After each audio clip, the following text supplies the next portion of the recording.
Hey everybody, it's Michelle with the Keys Ingredients, and today you and I together will be making one of our signature items, crackers. They have a couple different names. Some we call Carson's crackers, who is my son. The other one we call Isabella's crackers, who is my daughter. Same ingredients, two different ways of making them. So here is what you'll be needing. Sunflower seeds, pumpkin seeds, Italian seasoning, hemp seeds, flax seeds, chia seeds, sesame seeds, and some pink Himalayan salt. Along with all of the seeds, we have one wet ingredient, which would be the eggs.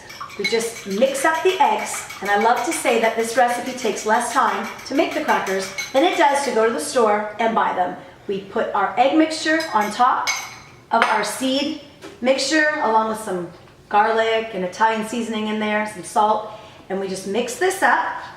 There are two ways to make these, like I said.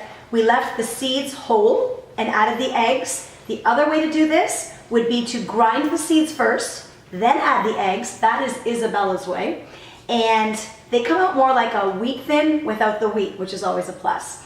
These are a grain-free cracker, which means they're crispy and crunchy, and they give you that satisfying crunch even though they have no grain. So it's a phenomenal sustainable substitute. We put all of our mix onto this cookie sheet. I always use parchment paper because it doesn't stick. We slowly just separate that all out, spread it across the cookie sheet, and we're going to bake these for about 20 minutes, 15 to 20 minutes.